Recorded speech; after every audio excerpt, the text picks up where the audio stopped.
जय माता दी सभी को। हर हर महादेव। आज मैं जो जानकारी आप लोगों को देने जा रही हूँ वह है ब्रह्मडंडी की और ब्रह्मडंडी के अंजन की। यहाँ मेरे पास में है ब्रह्मडंडी। यहाँ 8-8 10-10 फीट की हो जाती है, लेकिन इसमें एक के ऊपर एक डंड लगते हैं और इसी प्रकार से यह काफ़ी बड़ी हो जाती है।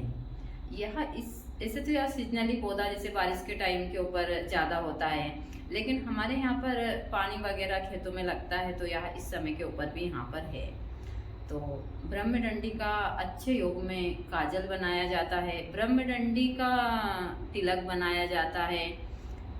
इसकी डंडी से की हुई डंडी से भूत प्रेत बाधा और कितना भी खतरनाक जहर क्यों ना हो वह भी उतर जाता है, लेकिन सिद्ध की हुई से। यहाँ तक कि इसके चूर्ण को यदि आप सिद्ध कर लेते और जिस व्यक्ति के सर के ऊपर डाल देते वह वशीभूत हो जाए। ऐसी बहुत सारी चीज़ें हैं और वनस्पति के प्रयोग तो मैंने खुद ने बहुत सारे किए। जैसा मैंने बताया कि मैं हमेशा तंत्र मंत्र में ज़्यादातर चीज़ें जड़ी बूटियों की ही करती हूँ क्योंकि मुझे दिखती है। तो यही है ब्रह्मडंडी। बहुत सारे लोग जो ऊँट कटहरा होता है उसको ब्रह्मडंडी बताते हैं, लेकिन नहीं, ब्रह्मडंडी का पौधा इस प्रकार से होता है, इसमें कहीं कांटे नहीं होते हैं। हाँ, जो इसके फल होते हैं ना डन, इनके अंदर कांटे होते हैं, आप देख सकते हैं। यहाँ मैंने पहले भी इनके बहुत सारे वीडियो डाले हैं, लेकिन आज मैं इनको लाई हूँ काजल बनाने के लिए। और मैं वनस्पति को देवताओं की तरह पूजती हूँ, इनका सम्मान करती हूँ। मैं दोनों टाइम आरती के समय वनस्पति की ही जय बोलती हूँ। और यह चीज़ें मैं आप लोगों को हमेशा बताती हूँ कि यह चीज़ें हमको प्रत्यक्ष दिखती है और यह हमें तत्काल फल भी देती है। चाहे सहदेवी हो, ब्रह्मडंडी हो, शंकुष्पी हो, ऐसी बहुत सारी वनस्पतियाँ हैं जो हमको तत्काल फल देती हैं। लेकिन उसके बाद भी बहुत सारे भक्त हैं, मैं खुलकर सारी चीज़ों की जानकारियाँ देती हूँ, लेकिन उसके बाद भी बहुत सारे भक्त हैं जो मुझे ही फ़ोन करते हैं। भाई मैं तो चाहती हूँ कि आप लोग घर बैठे इन चीज़ों का फ़ायदा लें, लेकिन उसके बाद भी कोई नहीं करना चाहता कर्म। तो मैं मंत्र सहित आप लोगों को इसकी जानकारी देने जा रही हूँ। आप लोग इसका अंजन भी बना सकते हैं, इसका तिलक भी बना सकते हैं। मंत्र भी सरल है और मैं आसान से प्रयोग आप लोगों को देती हूँ हमेशा। यदि आपने 9 दिन तक, जैसे आप तो हमने तो 9 दिन तक इसके पास में, यह पौधा तो मैं लाई हूँ, लेकिन कुछ पौधे हैं जो मैं कल सुबह भी लूँगी।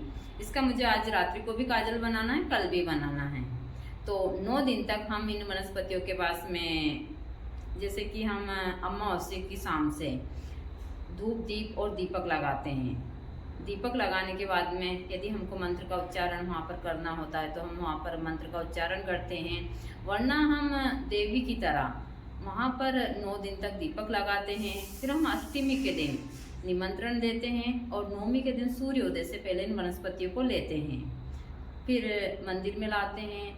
यहाँ पर हम साफ जल से स्नान करवाते हैं, धूप दीप कर कर इनकी पूजन कर कर यहाँ इनको स्थापित कर कर फिर हम जो दिन भर हमारा हवन चलता है उस हवन में इनको घूमते हैं। और रात्रि के समय यदि हमको तिलक बनाना होता है तो हम इन मंत्र के उच्चारण करते हुए तिलक बनाते हैं। और काजल बनाना होता है तो हम वहाँ पर आसन लगाकर बैठते हैं और जब तक काजल बनता है 1 या 2 घंटे उन मंत्र का वहाँ बैठकर हम उच्चारण करते हैं। लेकिन यह सारे ही मंत्र पहले से सिद्ध होते हैं। यह चीज़ें भी मैं हमेशा बताती हूँ।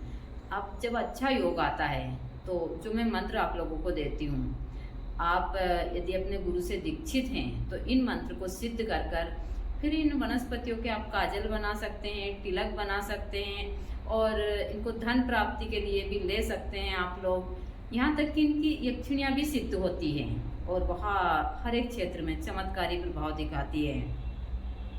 तो आपको इसको अष्टमी के दिन निमंत्रण देना है और नवमी के दिन सूर्योदय से पहले इनकी जड़ को या फिर पूरे पौधे को आपको प्राप्त करना है।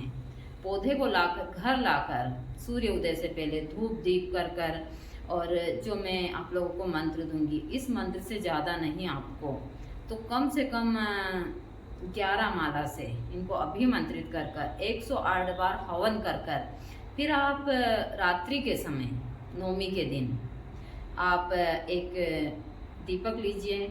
उस दीपक में आप शुद्ध देसी गाय का घी लीजिए। आप रुई की बत्ती बनाइए किसी भी चीज़ की, और बत्ती में हो सके तो यदि मतलब यह हरी है तो इसको अच्छी बांट कर और इनका जूस निकाल लीजिए, और जो रुई की बत्ती उसको भिगो लीजिए। और यदि इस हिसाब से नहीं होता तो इनकी बारीक बारीक जो जड़ है वह रुई में अच्छे से मल कर और उसकी बाती बनाकर फिर आप उसका काजल बनाइए। आप काजल बनाते समय बहुत सारी चीज़ों का आपको ध्यान रखना होगा, जैसे कि आपको दक्षिण दिशा में मुंह कर बैठना है, और इसको एक पटले पर रखना है। पटले पर रखकर फिर आपको काजल बनाना है, और जब तक काजल बनता है वहाँ पर एक दूसरा दीपक भी आपको लगाना है। धूप दीप कर आपको जब तक काजल बनता है आपको मंत्र का उच्चारण करना है, जो मंत्र मैं आप लोगों को अभी देने जा रही हूँ। जब तक काजल बनता है, आप छोटा सा मंत्र है, इस मंत्र का तब तक उच्चारण करते रहिए। जब काजल बन जाए तो किसी डिब्बी में भरकर और उस काजल को रख लीजिए। फिर जब भी आपको इसको उपयोग में लेना है तो आपको जिस व्यक्ति के लिए इसको उपयोग में या किसी कार्य के लिए जाना है, तो पहले आपको उस मंत्र से 108 बार अभिमंत्रित कर उसका अंजन कर भी जा सकते हैं, और एक छोटी सी बिंदी माथे पर लगा कर भी आप जा सकते हैं। यदि आपको इसका तिलक बनाना है तो आप तिलक भी इसका इसी प्रकार से बनाइए, लेकिन इसको चंदन के साथ में, सफ़ेद चंदन के साथ में इसकी जो लकड़ी, इसके चूरे को अच्छे से पीस कर और उसमें मिलाकर फिर इसका तिलक बनाइए। यह तिलक भी काफ़ी प्रभावशाली होता है।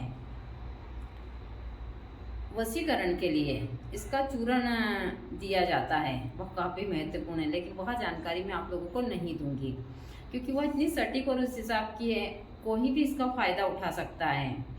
जिसको भी इसके बारे में पूरी जानकारी, उस वशीकरण के बारे में मुझे उस हिसाब की चाहिए, यदि पति पत्नी के ही लिए वशीकरण है तो मुझे आप लोग फ़ोन कर सकते हैं। मैं अपने नंबर हमेशा 6-7 दिन के अंदर डालती रहती हूँ।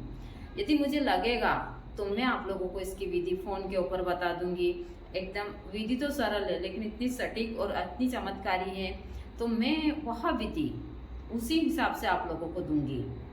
तो जिनको भी ज़रूरत है वह चाहे मेरे पेज के ऊपर या यूट्यूब के ऊपर हो, आप मुझे सुबह 11 बजे से 4 बजे तक फ़ोन करके मुझसे पूछ सकते हैं कि इसकी यहाँ जो इसके चूर्ण की जो विधि है किस प्रकार से है। मैं पहले देखूंगी, मुझे लगेगा कि यह सही है तो मैं आप लोगों को इसकी विधि जरूर दूंगी, लेकिन आप अभिमंत्रित की हुई वनस्पति ही इस क्रिया में आती है। यह चीज़ें मैं हमेशा बोलती हूँ। इसका धन प्राप्ति का प्रयोग भी है। यदि आप जैसे रवि पुष्प हुआ या फिर अभी नवरात्रि में ली हुई ब्रह्मडंडी की जड़ को आप लक्ष्मी मंत्र से ज़्यादा नहीं तो 21,000 बार अभिमंत्रित कर लाल कपड़े में बांधकर अपने धन के स्थान पर रखते हैं, तो जब तक ग्रहण काल नहीं आता है तब तक आपके घर में यह वनस्पति रहती है, तब तक आपके घर में कभी भी धन धान्य की कमी नहीं आती है। देखिए, मैं हमेशा सरल और आसान से बहुत सारे प्रयोग देती रहती हूँ कि आप लोग घर बैठे इनको कर और अपने जीवन में आप आगे बढ़ें।